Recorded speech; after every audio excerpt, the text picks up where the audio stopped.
Selamat datang di tempat di mana setiap cerita bukan sekadar dongeng, melainkan bayangan yang masih berkeliaran di sekitar kita.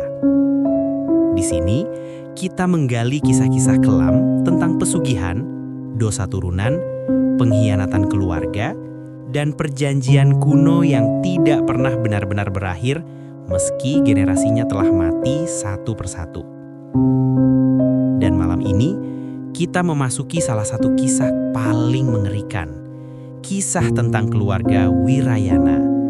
Keluarga yang mengejar kekayaan lewat jalan terlarang, namun dibalas dengan kemiskinan 7 turunan, kematian, dan teror yang tidak pernah berhenti memburu darah mereka. Kisah ini bukan tentang siapa yang bersalah, bukan tentang siapa yang kuat, tetapi tentang siapa yang cukup bertahan hingga kutukan memutuskan untuk berpindah. Bersiaplah. Tarik nafas dalam-dalam, matikan lampu kalau berani. Karena inilah perjalanan menuju tumbal terakhir keturunan ke-7. Sebuah cerita tentang keluarga yang berusaha keluar dari neraka perjanjian leluhur, tapi justru menemukan sesuatu yang jauh lebih mengerikan di baliknya. Hujan turun deras di desa Tembalang Wetan. Atap rumah-rumah tua meneteskan air tanpa henti, seolah semuanya sedang menangis. Di ujung desa, berdiri sebuah rumah kayu lapuk yang sudah miring ke satu sisi. Di dalamnya, tinggal keluarga yang sudah lama jadi bahan bisik-bisik orang kampung. Keluarga Darmawan. Keluarga yang konon terkena kemiskinan 7 turunan. Arka, anak laki-laki berusia 19 tahun, duduk menatap genteng bocor yang menetes tepat di depan wajahnya. Ia menampung air dengan ember bekacat, tetapi suaranya yang tok, tok, tok makin membuat kepalanya pening. "Mak, kita nggak bisa terus kayak gini," keluh Arka, suaranya berat. Ibunya, Ratri, sedang sibuk memeras pakaian di ember lain. Wanita itu kurus, rambutnya kusut, dan matanya sembab karena terlalu sering begadang. "Kita sudah biasa begini, Nak," jawabnya lirih. "Semua keluarga kita memang begitu, dari dulu." Arka mengepalkan tangan. "Tapi kenapa, Mak? Kenapa kita seolah ditakdirkan miskin? Bapak kerja keras sampai jatuh sakit, tapi tetap gak ada hasil. Aku kerja serabutan pun selalu gagal." Ratri berhenti memeras pakaian. Ia menatap Arka dengan wajah yang tak pernah ia lihat sebelumnya. Wajah takut. "Arka, ada hal yang memang tidak boleh kau pertanyakan." Arka memandang ibunya, bingung sekaligus marah. "Kenapa? Apa salah kita? Apa dosa kita sampai 7 turunan hidup begini?" Sebelum Ratri menjawab, suara keras terdengar dari luar. "Bruk, bruk, bruk." Seseorang menggedor pintu. Arka berdiri cepat. "Siapa malam-malam begini?" Ratri memegang lengan Arka. "Jangan buka, sudah lewat jamnya." "Jam apa?" "Bruk!" Pintu hampir jebol. Arka terpaksa melangkah. Ia buka pintu sedikit dan yang berdiri di depan rumah adalah Mbah Rengga, tetua desa yang terkenal misterius. Rambutnya panjang kusut, matanya cekung, dan ia basah kuyup terpah hujan. "Arka," suaranya serak, "kau harus ikut aku sekarang." "Kenapa, Mbah? Ada apa?" tanya Arka. Mbah Rengga menatap ke dalam rumah, ke arah Ratri yang merapatkan selimut ke dadanya. "Kamu belum cerita apa-apun ke anak ini, Ratri?" Ratri terdiam, wajahnya pucat. Arka merasa dadanya sesak. "Cerita apa, Mak?" Ratri tak sanggup menatap mata anaknya. Mbah Rengga masuk tanpa dipersilahkan. Ia menutup pintu dan mematikan lampu minyak. Dalam gelap, suaranya makin kelam. "Arka, umurmu sudah menginjak 19. Itu berarti waktumu tersisa sedikit." "Waktu untuk apa?" Mbah Rengga menatapnya lama. "Untuk menjadi tumbal terakhir, cucu ke-7 dari pesugihan yang dilakukan leluhurmu." Arka terdiam. Kata-kata itu rasanya seperti petir yang menyambar tepat di dadanya. "Mbah ngomong apa sih? Leluhur? Pesugihan apa?" Suara Arka bergetar, namun lebih dipenuhi amarah daripada takut. Ratri mulai menangis. "Mak, apa maksudnya ini?" Arka menatap ibunya penuh luka. Ratri menggigit bibirnya sampai keluar darah. Ia tidak sanggup. Mbah Rengga mendekat. Dengar nak, keluargamu dulu pernah membuat perjanjian dengan makhluk gaib untuk mendapatkan harta. Tapi leluhurmu memilih mengkhianati perjanjian itu. Arka menggeleng. Itu tidak masuk akal. Kalau leluhur kita pesugihan, kenapa justru miskin terus? Mbah Rengga mengangkat tangan lalu menunjuk wajah Arka yang pucat. Karena pesugihan itu tidak pernah diselesaikan. Leluhurmu melarikan diri, tapi bayaran tetap harus diberikan. Maka makhluk itu memberikan hukuman, kemiskinan 7 turunan, dan tumbal ke-7 sebagai pembayaran akhir. Nafas Arka tercekat. Dan kau, Arka, adalah keturunan ke-7. Arka merasa lututnya lemas. Ratri menjerit dan memeluk anaknya. Tidak, Mbah, jangan ambil anakku. Tidak. Mbah Rengga tidak mempedulikannya. Matanya menatap Arka dengan tatapan kasihan bercampur takut. Malam ini, gejalanya sudah terlihat. Listrik rumah padam, suara angin berubah, dan bayangan di belakangmu. Ia memandang ke belakang Arka. Arka perlahan menoleh. Ada jejak kaki basah di lantai, padahal tidak ada siapa-siapa di sana. Jejak itu memanjang dari arah pintu menuju ke sudut gelap rumah. Ratri menutup mulut menahan teriak. Mbah Rengga berkata pelan. Makhluk itu sudah datang menagih. Bruk, bruk, bruk. Pintu belakang rumah mendadak digedor keras, seolah ada sesuatu yang mencoba masuk. Arka mundur. Mbah, aku gak mau mati. Tatapan Mbah Rengga sendu. Kau tetap punya pilihan, tapi tidak mudah. Arka menelan ludah. Pilihan apa? Mbah Rengga mengambil sesuatu dari sakunya, sehelai kertas kuno, lusuh, penuh tulisan aksara yang tidak Arka mengerti. Kau bisa menghentikan kutukan ini, katanya lirih, tapi ada resiko besar. Suara gidoran makin keras. Piring-piring di dapur jatuh sendiri. Hujan tiba-tiba berubah menjadi suara tangisan panjang. Arka memandang kertas itu, lalu memandang ibunya yang menangis, lalu ke arah suara misterius yang semakin dekat seolah merayap masuk ke rumah mereka. Mbah, apa resikonya? Mbah Rengga menatap Arka dalam-dalam. Jika kau melakukan ritual penyelesaian, kau mungkin bisa selamat. Tapi seseorang dari keluargamu, langit terdengar bergemuruh, harus menggantikanmu sebagai tumbal. Arka terdiam. Ratri menatap anaknya dengan ketakutan yang belum pernah ia tunjukkan seumur hidupnya. Ketukan pintu berubah menjadi suara cakaran. Krek, krek, krek. Sesuatu sedang mencoba masuk. Dan Arka sadar, malam itu adalah malam ketika hidupnya berubah selamanya. Suara cakaran di pintu belakang terus terdengar. Tidak seperti manusia yang mengetuk. Ini terdengar seperti kuku panjang menggesek kayu, perlahan tapi kuat, seperti sedang menikmati proses merobeknya.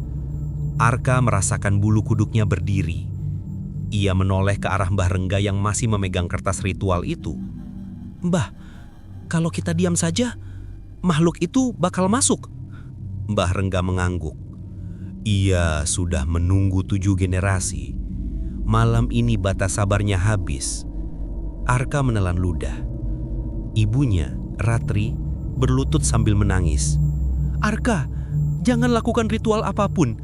Kita bisa kabur, kita bisa lari dari desa ini. Mbah Rengga menatap Ratri dengan tatapan kecewa. Ratri, kau tahu kita tidak bisa lari. Kau sudah lihat sendiri. Leluhur kalian sudah mencoba. Arka mengerutkan dahi. Siapa? Siapa yang pernah mencoba lari? Ratri menutup wajah. Tubuhnya gemetar. Mbah Rengga menjawab pelan. Ayahmu nak. Dan kakekmu. Dan buyutmu. Semua mencoba. Dan semua kembali. Bukan dengan tubuh mereka lagi. Arka terdiam. Ketukan berhenti. Keheningan merayap. Hanya suara hujan yang masih terdengar di luar. Tapi ada sesuatu yang berubah. Hujan tidak lagi seperti hujan pada umumnya. Suaranya seperti banyak orang menangis bersamaan. Air mengalir dengan suara lirih, seperti ratusan bisikan yang saling tumpang tindih. Arka memejamkan mata sejenak. Mbah, aku mau tahu semua sekarang. Mbah Rengga duduk di kursi reot, mengeluarkan napas berat. Dulu, Leluhurmu bernama Dharma Sakti. Dia pernah menjadi orang terkaya di wilayah ini. Tapi kekayaannya bukan dari kerja keras, melainkan dari perjanjian. Pesugihan? Tanya Arkalire. Iya, dia meminta kekayaan tanpa tumbal manusia. Dia menolak memberikan darah keluarga. Dia pikir ia bisa mengakali makhluk itu dengan memberi hewan dan barang. Tapi perjanjian itu tidak bisa ditipu. Maka makhluk itu mengambil sesuatu yang paling mahal. Apa? Mbah Rengga menatap lurus ke matanya. Takdir keturunannya. Arka terpaku. Sebagai balasan atas penipuan itu, makhluk itu mengutuk seluruh garis keturunan Dharma Sakti. Kemiskinan mutlak, kesialan beruntun, dan tumbal manusia ketujuh sebagai pembayaran akhir. Arka merasakan tubuhnya panas dingin. Tapi, kenapa aku? Kenapa bukan generasi sebelumnya? Kenapa harus aku yang ketujuh? Mbah Rengga menjawab dengan getir. Karena kau cucu lelaki pertama di generasi ketujuh. Leluhurmu lelaki. Ia menandatangani janji itu dengan garis darah lelaki. Maka yang ditajih pun harus lelaki. Arka merasakan dinding rumah bergetar halus, seperti ada sesuatu yang merayap di luar. Ratri memeluk Tarka erat-erat. Anakku tidak boleh diambil, lebih baik aku yang mati. Tiba-tiba, suara gebrak keras terdengar dari dapur. Semua terlonjak. Dari arah dapur, sebuah panci tiba-tiba terguling. Lalu ember, sendok, piring, semuanya bergerak sendiri. Seolah ada sesuatu yang berjalan di sana tapi tidak terlihat. Arka berdiri, wajahnya pucat. Mbah, itu apa? Mbah Rengga berbisik. Iya, makhluk itu sudah masuk. Arka merasakan hawa dingin melintas di belakangnya. Sangat dingin seperti ada angin dari kuburan di tengah malam. Bahunya seperti disentuh tapi tidak ada tangan di sana. Ratri memekik. Arka, jangan bergerak. Arka ingin lari tapi kakinya terasa berat seperti diinjak sesuatu. Hawa dingin semakin kuat. Dan tiba-tiba ada suara yang berbisik tepat di telinga Arka. Suaranya pelan, parau, dan sangat dekat. Seperti suara seseorang yang tenggelam lama sekali. Arka terlonjak mundur, jatuh ke lantai. Mbah, itu apa? Namun Mbah Rengga tidak menjawab. Ia menatap Arka dengan wajah panik. Ratri menjerit lagi. Arka, di belakangmu! Arka memaksa menoleh. Dan ia melihatnya. Sebuah bayangan hitam berdiri tepat di belakangnya. Tidak punya bentuk jelas. Hanya seperti siluet tinggi dengan kepala yang terlalu panjang ke belakang.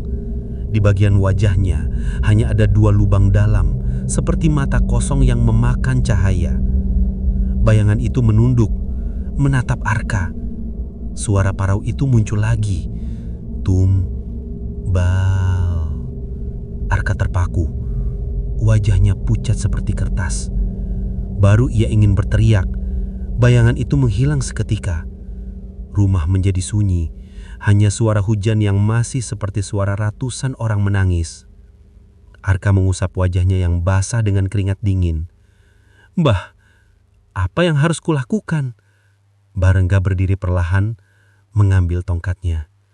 Kita harus melakukan ritual perlindungan. Malam ini juga. Arka mengangguk gemetar.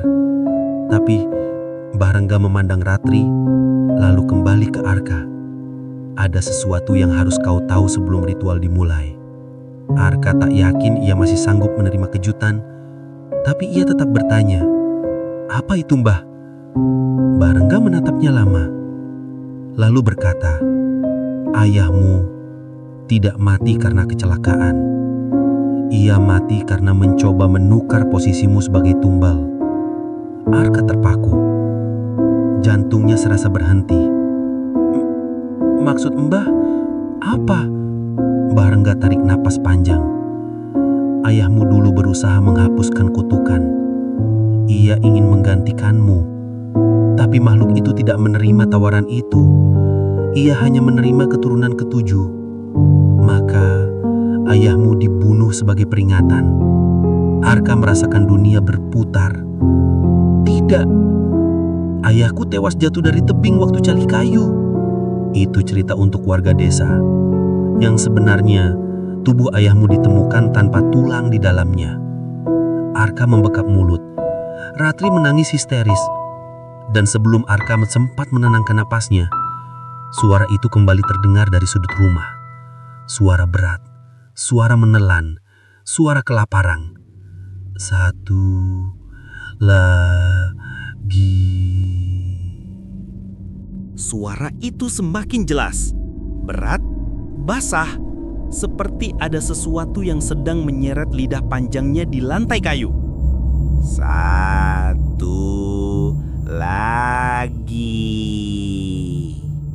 Arka memutar tubuhnya cepat, tidak ada siapa-siapa. Tapi lantai tempat suara itu berasal kini basah, seolah baru dilewati sesuatu yang berlendir. Ratri menutup telinganya sambil menangis. "Arka, kita keluar saja, kita keluar." "Tidak bisa," seru Mbah Rengga. Sekarang makhluk itu sedang membuka jalannya. Kita buka pintu, kita semua mati. Arka menunduk mengusap wajahnya, napasnya kacau. "Ritual itu, Mbah, cepat, mulai sekarang." Mbah Rengga mengangguk dan merobek sedikit jari kelingkingnya dengan pisau kecil. Darahnya menetes ke lantai, membentuk lingkaran. Namun, saat tetesan darah pertama menyentuh kayu, ting! Panci di dapur melayang dan menghantam dinding.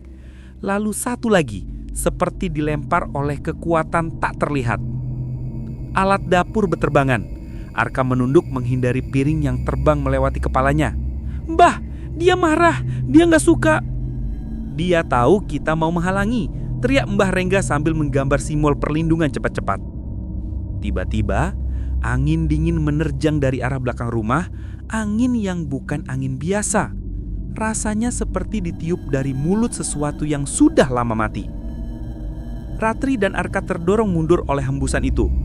Dan dari arah gelap, bayangan panjang muncul perlahan. Tidak berwujud jelas, tapi tampak seperti tangan yang terbuat dari asap hitam merayap dari sudut ruangan. Arka kaku. "Mbah, itu apa?" "Itu perpanjangan tubuhnya," jawab Mbah Rengga dengan suara nyaris tak terdengar. "Dia mencoba meraihmu." Tangan bayangan itu bergerak cepat. Ratri menjerit menarik Arka, tapi tangan itu melesat lebih cepat dan menyentuh bahu Arka. Arka merasa kulitnya langsung membeku. Rasanya seperti ribuan jarum kecil menusuk tulangnya. "Mbah!" Mbah Rengga berteriak sambil membantingkan tongkatnya ke lantai. Tongkat itu memancarkan cahaya merah samar. Tangan bayangan itu tersentak dan menghilang dalam asap gelap. Namun, Arka ambruk ke lantai. Tubuhnya gemetar hebat. Ratri memeluknya. "Anakku, anakku, kau kenapa?" Arka membuka mata perlahan, tatapannya kosong beberapa detik sebelum ia menarik napas panjang. Aku baik, Mak. Aku cuma..." Namun sebelum ia selesai bicara, bayangan hitam itu muncul lagi di belakang Ratri. Arka melihatnya pertama kali. "Mak!" Ia mendorong ibunya sekuat tenaga. Tangan bayangan itu gagal menyentuh Ratri dan menghantam lantai, membuat kayu retak seperti diinjak sesuatu yang sangat berat. Ratri jatuh tersungkur. "Arka, kenapa kamu dorong?" "Di belakangmu, Mak." Ratri menoleh, dan kali ini ia melihatnya.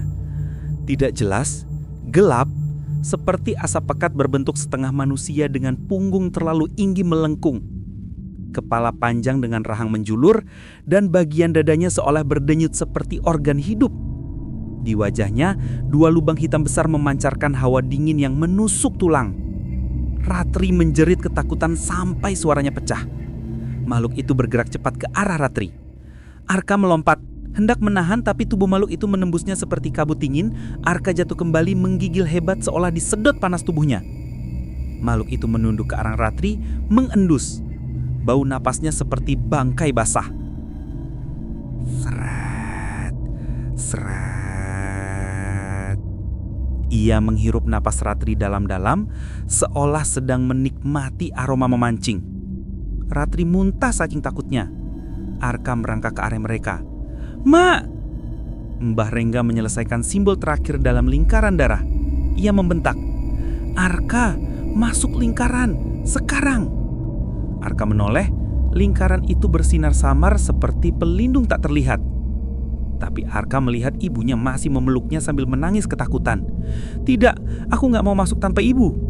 "Arka, kalau kau tidak masuk, kau mati." Aku gak mau ibuku mati." Makhluk itu mengangkat kepala. Lubang hitam matanya kini menatap Arka. Ia mengeluarkan suara parau yang aneh, seperti tertawa. Arka memicingkan mata, takut bercampur bingung. "Mbah, kenapa dia tertawa?" Mbah Rengga berhenti menggambar. Jantungnya turun ke perut. Aku baru paham." Ia gemetar. Makhluk itu bukan hanya mencari tumbal ketujuh. Ia mencari. Ia menelan ludah. Mencari yang melanggar. Arka bingung. Melanggar apa? Mbah Rengga menunjuk dada Arka dengan tangan bergetar. "Arka, tadi kau bilang, 'Ambil aku, jangan ibu.' Itu artinya..." Suara makhluk itu tiba-tiba keras dan berlapis, seperti ribuan suara meniru Arka. "Aku mengajukan diri." Arka terpana. Ratri menjerit, "Tidak!" Mbah Rengga berteriak, "Arka, perjanjian baru terbentuk. Kau sudah..." Tetapi terlambat. Dari tubuh makhluk itu muncul lengan hitam panjang yang langsung mencengkeram bahu Arka dengan kekuatan mengerikan. Arka menjerit kesakitan. Itu bukan sekedar cengkeraman, itu adalah tanda kepemilikan. Dan di saat itu, Mbah Rengga berseru dengan suara paling putus asa sepanjang hidupnya. Arka telah menandatangani perjanjian tanpa sadar. Rumah bergetar, lampu padam, angin berhenti, air hujan membisu. Makhluk itu menatap Arka dari dekat dan berbisik pelan seperti napas kematian. "Kau milikku." Makhluk hitam itu masih mencengkeram bahu Arka. Cengkeramannya tidak berdarah, tidak meninggalkan luka, tetapi menguras sesuatu di dalam tubuh Arka. Entah apa, membuat ia nyaris pingsan. Arka gemetar. Mbah, bantu aku." Mbah Rengga memukul lantai dengan tongkatnya, berusaha memutus kontak makhluk itu. "Lepaskan dia, perjanjian ini tidak sah." Namun suaranya bergetar.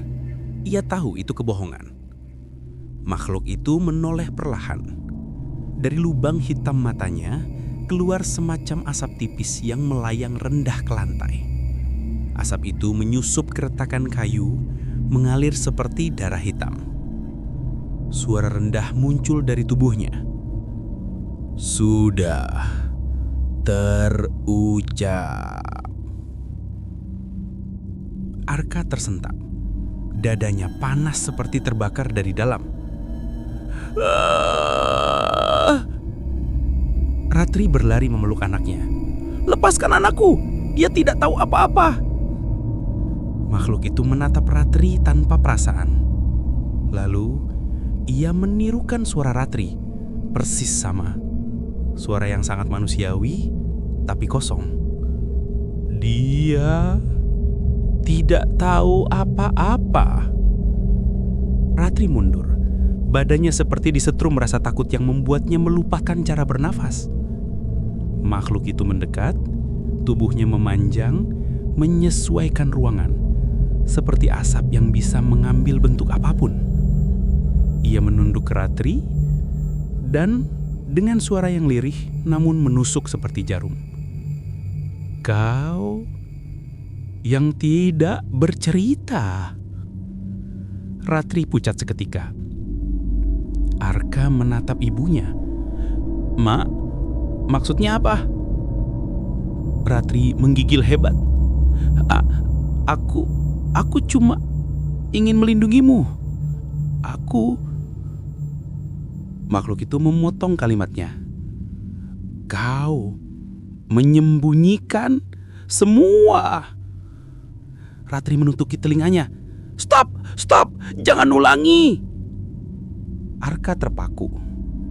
Mak, ada apa sebenarnya? Ratri akhirnya menangis keras, suaranya pecah dan putus-putus. Aku, seharusnya bukan kamu yang kena kutukan ini. Arka membeku. Maksudnya? Ratri memandang mata anaknya, mata yang ia lindungi selama 19 tahun dengan rasa bersalah yang lebih berat daripada apapun. Arka, kamu bukan keturunan ketujuh. Arka membeku. Apa? Bahrengga menelan ludah. Tatapannya berubah, kaget dan marah bersamaan. Ratri, jangan bilang kau. Ratri mengangguk, air mata mengalir deras. Ya, Arka bukan anak kandung Darmawan, suamiku.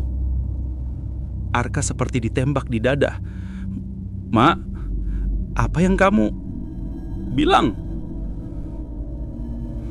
Arka lahir dari hubungan yang tidak seharusnya. Ayahmu tidak bisa punya anak. Aku melakukan kesalahan besar demi meneruskan garis keturunan agar kutukan ini berhenti di suamiku, bukan turun lagi ke generasi berikutnya. Arka terdiam, dunia seperti runtuh. Tapi Ratri menangis. Kutukan itu mencari darah Dharma Sakti. Makhluk itu menunggu anak ketujuh dari darah Dharma Sakti, bukan sembarang anak. Arka menggeleng pelan. Jadi aku cuma terseret.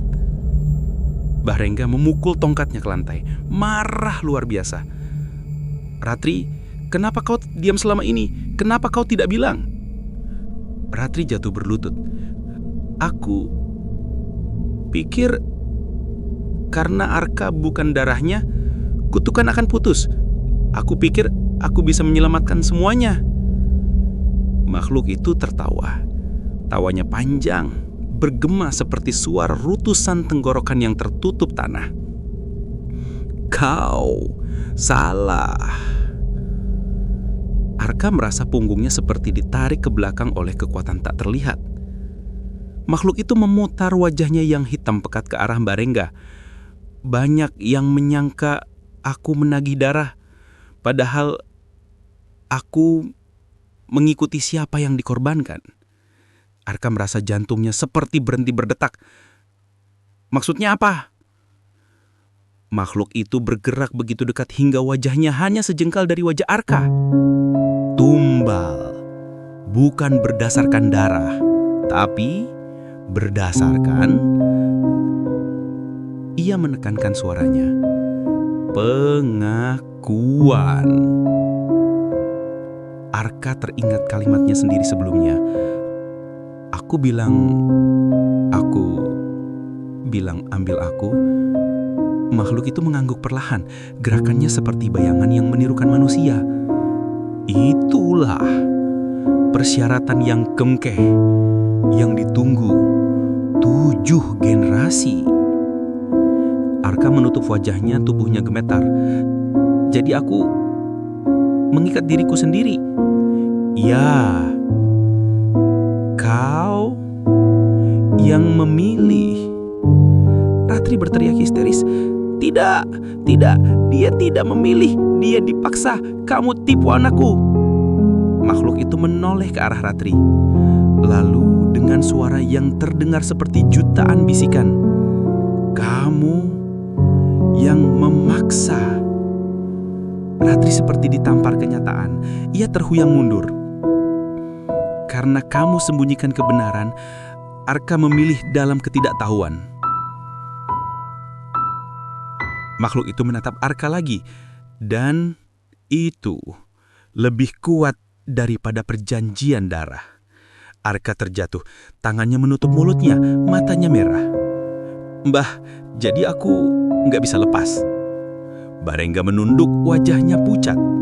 Ada cara, tapi resikonya, makhluk itu memotong kalimatnya. Resikonya keluargamu hilang satu persatu. Ratri menjerit. Arka memeluk katanya. Mbah Rengga berdiri, wajahnya putus asa. Arka, kita harus bersiap. Malam ini baru permulaan. Rumah itu hening, tapi di luar suara hujan kembali turun. Kali ini bukan seperti tangisan, tapi seperti suara tawa jauh yang datang dari langit. Malam itu hujan turun tanpa suara. Aneh, seperti dunia sedang mematikan volumenya sendiri. Petir tak muncul, angin tak berhembus. Hanya hujan yang jatuh lurus seperti jarum-jarum tajam ke tanah. Di dalam rumah, keluarga Ardan duduk melingkar. Wajah mereka pucat, mata cekung. Rumah seolah mengecil, meraung pelan, seperti mendarah dengan ketakutan mereka. Yang pertama bicara adalah Pak Hasan. "Besok kita gali makam kakekmu," katanya dengan suara pecah. Semua orang langsung menatapnya dengan wajah syok. "Ayah gila, apa hubungannya kakek dengan semua ini?" Pak Hasan menggertakkan gigi. Karena semua mulai dari dia, dari pesugihan yang dia tolak, dari kutukan ini. Ia menunduk dan aku rasa dia menyimpan sesuatu di dalam kuburnya. Ardan merasakan bulu kuduknya meremang. Menyimpan apa ya? Pak Hasan menelan ludah keras. Benda pesugihan yang tak pernah dia serahkan. Hening. Rumah mendadak terasa lebih dingin. Pukul 1 dini hari, ketika mereka mencoba tidur, seseorang mengetuk pintu. Tok, tok, tok. Pelan, tapi ritmenya terlalu teratur. Terlalu manusia, tapi juga terlalu menghitung. Pak Hasan meraih pisau dapur dan menghampiri pintu. "Siapa?" Tak ada jawaban. Tok, tok, tok. Kini lebih keras. "Jangan buka," bisik Dira ketakutan. Tapi seperti ada dorongan dari luar, engsel pintu tiba-tiba bergetar dan pintu terbuka sendiri, perlahan, seperti didorong angin padahal malam itu tak ada angin sama sekali. Di balik pintu berdiri seorang pria muda berkemeja gelap, wajahnya pucat, rambutnya basah kuyup karena hujan yang tak bersuara itu. "Permisi," katanya datar. "Saya Raka, investigator independen. Saya sedang menyelidiki serangkaian kematian di daerah ini dan semua jejak mengarah ke keluarga kalian." Ardan merinding. Dira mundur beberapa langkah. Pak Hasan menggenggam pisau makin keras. "Kamu siapa sebenarnya?" tanya Pak Hasan dingin. Raka menyenyum tipis, senyum yang tidak sampai ke matanya. "Saya datang karena saya pikir keluarga kalian butuh bantuan." Dia melangkah masuk tanpa ditawarkan. Dan saat hujan di luar berhenti, Raka menatap langit-langit rumah, seolah ada sesuatu yang mengawasinya dari sana. Makhluk itu sudah masuk, dan kalian tidak punya banyak waktu. Malam semakin tebal, lampu rumah meredup seakan kehabisan tenaga. Raka duduk seperti orang yang sudah sangat mengenal rumah itu. Dia menatap foto-foto keluarga di dinding. Wajahnya tenang, terlalu tenang. "Saya sudah mengikuti kasus pesugihan keluarga kalian selama 4 tahun. 4 generasi terakhir selalu miskin, selalu terkena musibah, selalu kehilangan anak-anaknya." Ia menatap Ardan. "Dan kau, keturunan ke-7. Dira mencengkram tangan Ardan. "Apa maksudnya? Kenapa dia selalu menarget Ardan?" Raka menghela nafas, lalu berkata pelan. "Karena Ardan adalah tumbal yang sebenarnya, yang tertunda 7 generasi. Pak Hasan langsung bangkit. "Omong kosong!" Namun Raka mengangkat telapak tangannya.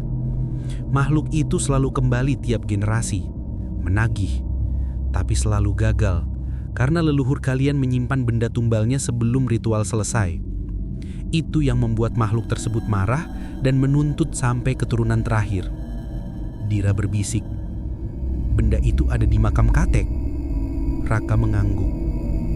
"Tapi ingat," katanya lebih pelan, "benda itu bukan sekedar benda. Subuh. Kabut tebal bergelantung rendah seperti menempel di kulit. Mereka pergi ke pemakaman tua di pinggir desa, ditemani Raka. Ketika mereka mulai menggali makam kakek, tanahnya terasa lembab aneh, seperti disentuh dari bawah. Dalam diam yang mencengkam, Sekopan mencungkil papan peti. Tiba-tiba, duk! Ada sesuatu yang memukul dari dalam peti. Ardan melompat mundur. Ya Allah! Pak Hasan tertegun, wajahnya mempucat. Dira langsung menangis. Raka tetap berdiri tenang, bahkan tersenyum tipis. Sudah waktunya, katanya pelan. Peti itu bergerak lagi, lebih keras. Kayunya retak, dan dari celahnya keluar tangan tua menghitam dengan kuku panjang, mencakar udara seperti sedang mencari sesuatu. Dira menjerit, Ardan mundur tersandung. Pak Hasan akhirnya menghantam peti itu dengan sokop, memecahkan papan kayu. Dan mereka melihatnya. Di dalam peti, bukan tulang belulang, melainkan tubuh kakek mereka masih utuh, masih seperti manusia hidup. Namun kulitnya menghitam, dan matanya terbuka lebar, melihat mereka. Bukan melihat, menatap, seolah masih sadar. Ardan membeku, jantungnya hampir berhenti. "Kakek!" Tapi sosok itu tidak menjawab. Ia hanya membuka mulutnya perlahan, dan dari dalam mulutnya keluar kantung kain merah kecil, basah seperti ditelan bertahun-tahun. Raka menyenyum lebih lebar. "Itu dia," katanya. "Benda tumbal itu." Ardan merasa ingin muntah. Dira berteriak, Pak Hasan jatuh berlutut gemetar. "Kakek tidak mati. Dia dikurung," bisik Pak Hasan. Raka mengangguk. Dikurung untuk menjaga benda itu tetap tersembunyi. Saat Pak Hasan hendak mengambil kantong kain itu, Raka menahan tangannya. "Jangan disentuh," ujarnya santai. Pak Hasan mengernyit. "Kenapa?" Raka menatap mereka satu persatu. Dan suara Raka berubah menjadi lebih rendah, lebih dalam, seperti gema dari ruang kosong. Karena yang boleh menyentuhnya hanyalah pemiliknya. Ardan merasa dadanya sesak. Dira memegangi mulutnya. Raka mendekat selangkah, dan matanya, yang tadinya normal, berubah menjadi mata makhluk, hitam penuh tanpa bola mata. "Aku hanya datang untuk memastikan benda itu dibuka kembali," bisiknya. Langit mendadak bergemuruh, tanah bergetar. "Keturunan ketujuh." Raka menoleh pada Ardan. "Sudah waktumu." Ardan kaku, seolah ada tangan tak terlihat mencengkram tubuhnya. Dira berteriak memanggilnya. Pak Hasan mencoba menarik Ardan mundur, tapi tubuh Ardan seperti melekat pada tanah. Dan dari makam kakek, suara lirih muncul. Suara tua parau putus asa. "Lari, Dan!" Tapi sebelum kalimat itu selesai, tanah di sekeliling mereka membentuk retakan besar, seperti sesuatu di bawah sana mulai bangun. Dan wajah Raka, dengan senyum setenang malam sebelum badai, menyimpulkan satu kalimat terakhir. Tumbal ketujuh akhirnya kembali. Tanah terus bergetar. Retakan melebar di sekitar makam kakek, mengeluarkan hawa panas bercampur bau darah tua. Ardan masih membeku. Tatapan matanya kosong seperti sedang ditarik oleh sesuatu yang tidak terlihat. Dira memeluknya dari belakang sambil menangis. "Bangun, Dan! Tolong! Ardan! Jangan ikut dia!" Tapi Ardan hanya memandang Raka dengan pupil mengecil. Senyum samar muncul di bibirnya. Senyum yang bukan milik Ardan. Raka mendekat, berjalan tenang seperti sedang menuju panggung. "Kau dipilih sejak sebelum lahir, Ardan. Bahkan sebelum ayahmu lahir. Kau bukan yang lain." Pak Hasan akhirnya berteriak, "Berhenti. Aku ayahnya. biarkan aku mengganti tumbal itu." Raka menoleh padanya. Ekspresi Raka berubah seperti seseorang yang baru mendengar lelucon bodoh. "Kau," tawa Raka pelan. "Kau hanyalah pecundang yang kabur dari nasibmu sendiri. Tugasmu hanya satu, menjaga Ardan sampai hari ini tiba, dan itu pun hampir gagal kau lakukan." Pak Hasan lunglai. Tangannya yang gemetar memegang sopot jatuh ke tanah. Tanah terus memanas, udara bergetar. Dari tubuh kakek yang membusuk namun hidup itu, kantong kain merah tiba-tiba berdenyut seperti jantung. Raka menunjuk kantong tersebut. Buka, dan ritual terakhir dimulai. "Aku tidak akan membiarkan," seru Pak Hasan. Ia berlari ke arah kantong itu, tapi cerok! Sesuatu menjepit kakinya dari bawah tanah. Tangan kurus pucat seperti tangan bayi yang baru lahir, tapi kuku-kukunya panjang dan tajam.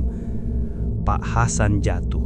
Tangan-tangan lain muncul menarik tubuhnya ke dalam tanah berlendir seperti lumpur hidup. "Ayahku!" Ardan berteriak, tapi suara Ardan terdengar ganda, seperti dua suara keluar bersamaan. Suara Ardan dan suara lain yang lebih tua, lebih dalam. Dira menahan tangan Ardan. "Jangan dekati dia!" Namun Ardan mendorongnya hingga terjungkal ke tanah. "Aku harus!"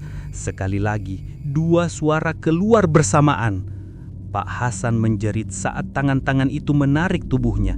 Sebelum bahunya ditelan tanah, ia berteriak, "Dan kau harus tahu kebenarannya, ibumu!"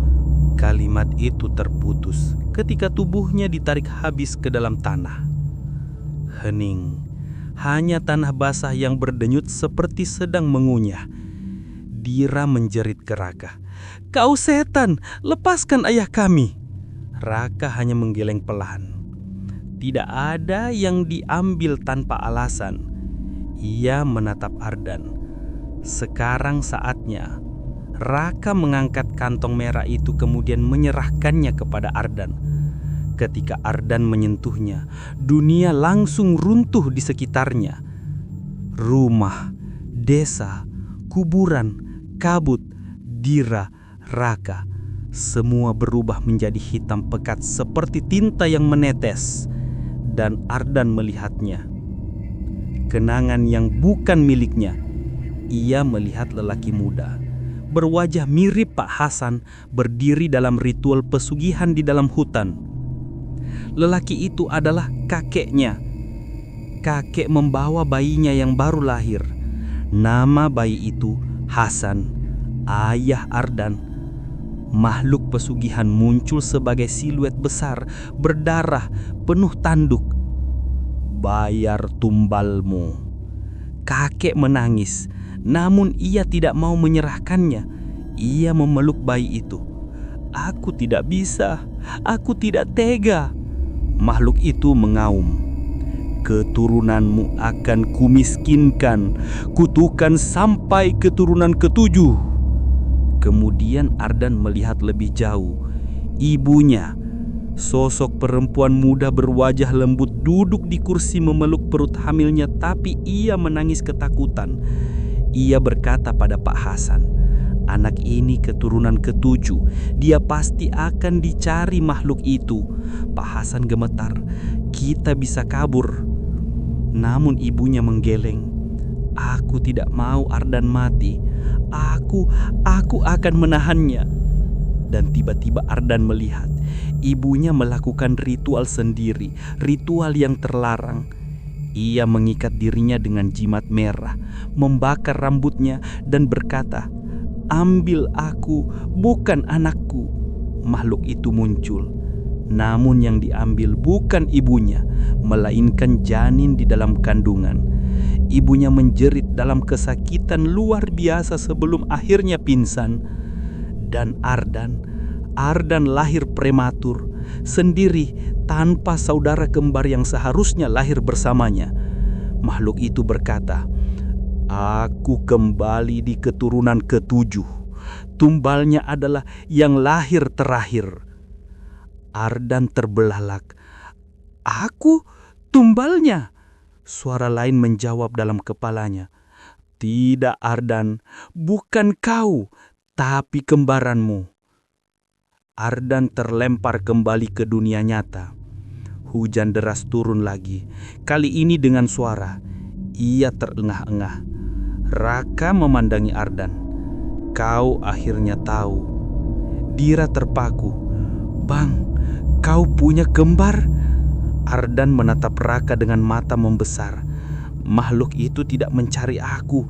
Dia mencari saudara kembarku yang tidak pernah lahir. Raka tertawa kecil. Saudaramu lahir Ardan, hanya saja dia bukan manusia seutuhnya dan dia sudah lama menunggu. Ardan mundur. Di mana dia? Raka menatap tanah retak itu. Di bawah sana, dia sudah dibesarkan oleh makhluk pesugihan selama ini. Dira ternenes dan air mata ketakutan. Astagfirullah, ini gila.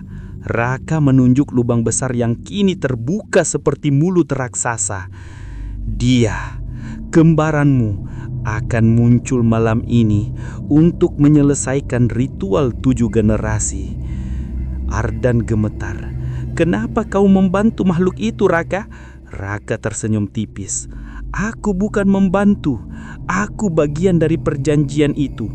Kulit di wajah dan dada Raka mulai robek perlahan, seperti kulit tipis mengelupas. Kepala dan tubuhnya berubah menjadi sesuatu yang menyerupai manusia, tapi lebih kurus, lebih panjang, seperti bayangan yang diberi tulang. Dira jatuh kuduk. Ardan mundur sambil memegangi mulutnya. Raka atau makhluk itu berkata, Aku diciptakan dari daging saudaramu. Aku penjaganya. Ardan langsung pucat. Berarti kau? Makhluk itu mengangguk. Aku saudara kembarmu, Ardan. Dan dengan suaranya yang bergetar rendah, ia menuntut. Sekarang tinggal 1 tumbal terakhir sebelum kita dipersatukan. Tanah terbelah lebih lebar. Dari kedalaman gelap itu muncul suara lirih seperti bayi menangis. Tapi bukan bayi manusia. Suara yang mengerikan, kelaparan, membenci. Ardan menarik napas tersengal, melihat ke bawah. Sosok itu yang lahir bersamaan dengannya namun dibesarkan di dunia bawah tanah, kini merangkak naik. Awalnya hanya suara napas, kemudian tangan. Tangan kecil, kurus, pucat, tetapi dengan kuku panjang melengkung seperti cakar. Lalu kepalanya muncul. Wajah yang mirip Ardan, hampir identik. Tapi matanya hitam penuh, seperti 2 sumur tanpa dasar. Kulitnya pucat kebiruan dan mulutnya terlalu lebar untuk wajah manusia. Ia membuka mulut dan mengeluarkan suara serak. Abang? Dira menjerit sambil memeluk Ardan dari belakang. Ya Allah, itu bukan manusia. Ardan terdiam. Ia ingin menolak. Ia ingin kabur. Tapi bagian terdalam dalam dirinya tahu. Itu saudaranya. Itu benar-benar kembarannya. Makhluk itu yang sudah diberi nama oleh penjaganya, Raka, menggenggam tanah dan naik sepenuhnya ke permukaan. Tubuhnya seperti campuran anak kecil dan sesuatu yang belum selesai dibentuk. Raka, yang kini menampakkan bentuk aslinya sebagai entitas pesugihan, menunduk hormat. Tuanku, sang tumbal sejati, sudah waktunya. Langit gelap seperti ditelan tinta, angin berhenti. Hutan di sekitar pemakaman membengkok seperti diinjak sesuatu yang besar. Ardan mencoba mundur, tetapi tanah di bawah kakinya seperti menahan. Dira memeluknya dengan tubuh bergetar. Kita harus pergi, bisiknya. Tapi Raka berdiri menghalangi. Tidak ada yang pergi sebelum tumbal terakhir diberikan. Ia menatap Ardan dengan mata hitamnya yang tajam. Kau bukan tumbalnya, Ardan. Kau tubuh pinjaman. Kau wadah. Yang dicari makhluk itu adalah yang lahir terakhir. Dia. Raka menunjuk sosok kembaran Ardan. Sosok itu tersenyum dengan cara yang tidak manusiawi, lalu meraih tangan Ardan. Seketika, Ardan melihat kilasan masa kecil yang tidak pernah ia jalani.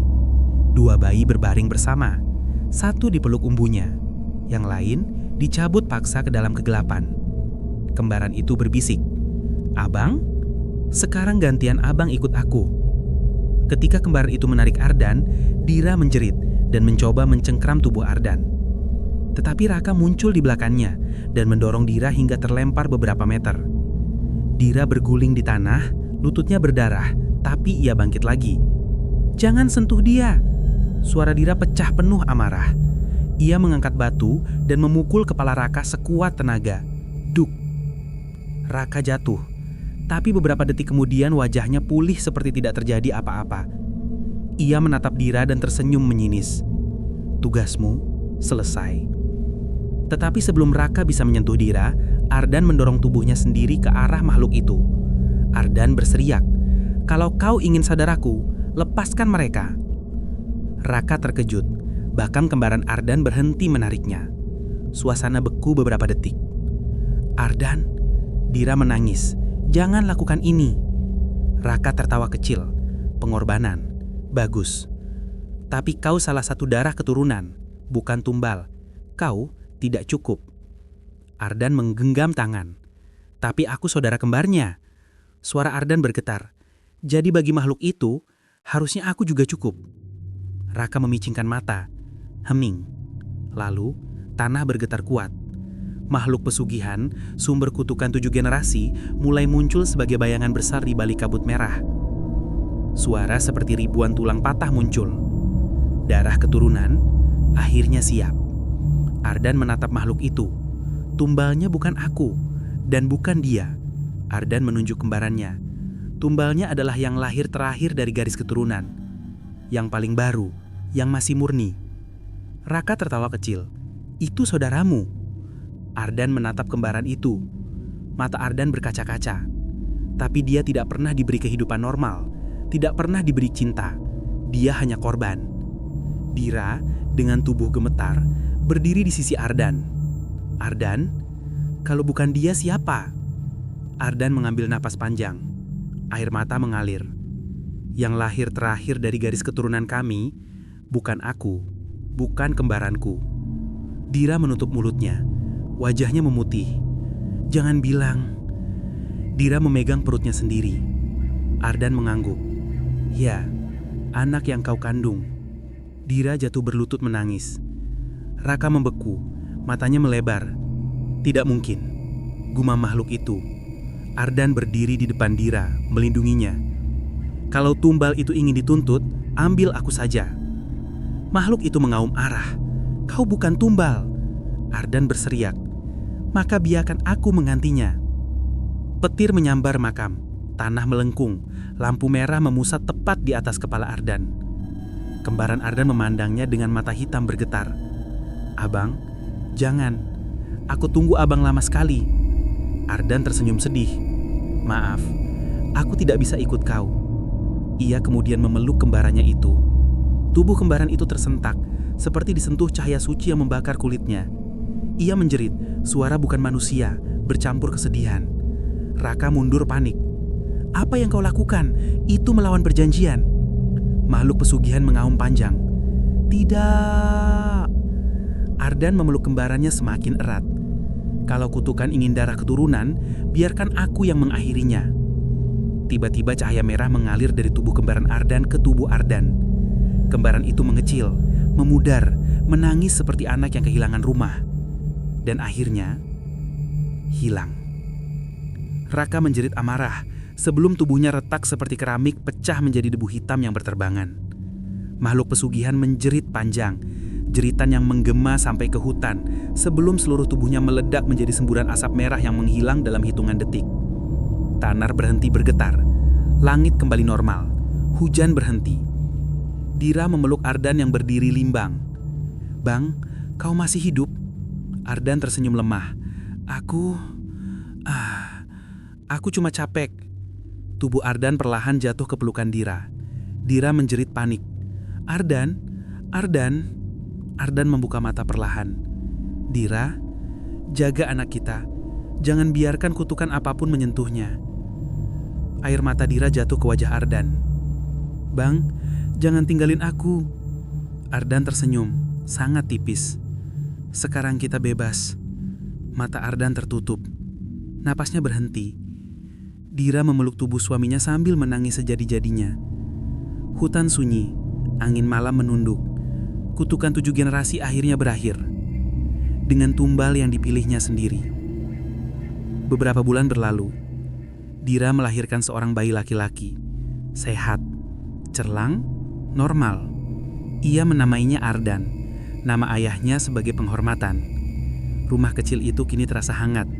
Tidak ada suara aneh, tidak ada mimpi buruk. Suatu malam, ketika Dira menidurkan bayinya, ia mendengar sesuatu di luar jendela.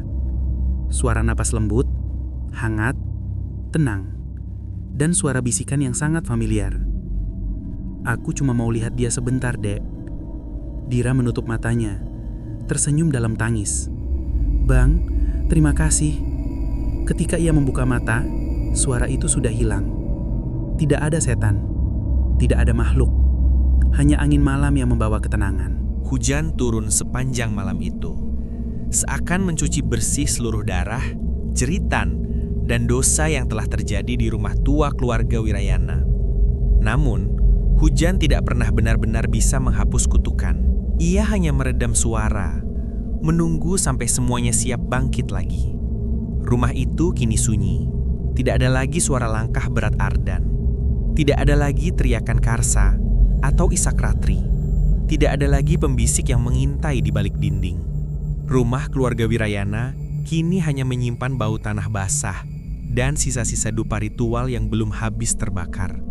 Danara, satu-satunya yang berhasil keluar hidup dari neraka itu, meski masih terhuyung lemah karena luka dan kelelahan, berjalan pelan meninggalkan rumah.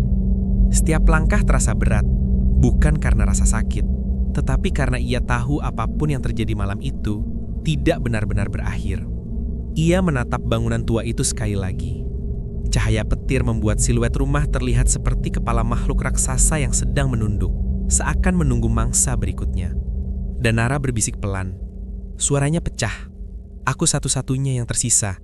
Tapi, apakah ini benar-benar berakhir?" Ia tidak tahu. Tidak ada yang tahu. Saat Danara berjalan menjauh, kamera imajiner seakan masuk kembali ke dalam rumah. Menyusuri lorong gelap, melewati foto-foto keluarga yang pecah, menuruni tangga yang berlumur darah, hingga tiba di ruang bawah tanah tempat semua ritual dilakukan. Lilin-lilin yang harusnya sudah mati, tiba-tiba menyala lagi satu persatu. Cahaya kuning lembut dari sumbu yang terbakar mengungkap lantai tanah yang pecah. Dari celahan lantai itu, tampak sesuatu merayap pelan. Bukan tangan manusia, bukan juga makhluk sepenuhnya. Kulitnya pucat seperti kertas yang basah, kukunya panjang dan hitam, tubuhnya kurus, seakan tidak pernah makan berdekade-dekade, atau hanya memakan sesuatu yang tidak seharusnya. Makhluk itu merangkak pelan, kemudian berhenti persis di tengah ruangan ritual. Ia mengangkat kepalanya, dan di wajahnya, wajah yang dipenuhi urat hitam dan luka menganga, tampak senyum kecil. Senyum yang sangat mirip dengan seseorang. Wajah itu adalah wajah Danara, tapi lebih tua, lebih rusak, lebih dikutuk. Makhluk itu menggerakkan bibirnya, seperti mencoba bicara setelah sekian lama dikurung. Suara yang keluar bukan suara manusia, serak, retak, seperti gabungan jeritan banyak orang. Belum selesai. Cahaya lilin bergetar keras. Lalu padam serentak, gelap total menelan ruangan itu lagi. Namun, di tengah kegelapan, suara langkah makhluk itu mulai terdengar. Pelan, teratur, menuju tangga. Naik, keluar dari rumah, mencari pewaris berikutnya. Danara yang sudah berjalan hampir 100 meter dari rumah tiba-tiba berhenti. Angin malam terasa terlalu dingin. Bulunya berdiri tanpa alasan. Napasnya tersengal. Ia menoleh perlahan ke belakang. Rumah itu gelap total. Tapi ada bayangan bergerak di salah satu jendelanya. Tinggi, kurus, dan wajahnya tampak seperti dirinya. Danara mundur satu langkah. Tangannya menutup mulutnya, menahan teriakan. Baru malam ini ia tahu Kutukan 7 generasi bukan tentang darah, melainkan tentang siapa yang berhasil hidup paling lama. Siapa yang terakhir berdiri, dialah yang mewarisi semuanya, termasuk kembaran kutukan. Danara berlari, tidak menoleh lagi. Sementara dari dalam rumah, makhluk itu, kembarannya yang terkutuk, yang harusnya menjadi tumbal generasi pertama, meletakkan tangannya di kaca jendela, seakan memberi salam, atau janji bahwa ia akan menyusul, cepat atau lambat. Kutukan tidak pernah mati, hanya berpindah. Dan kini, ia telah menemukan pewaris yang baru.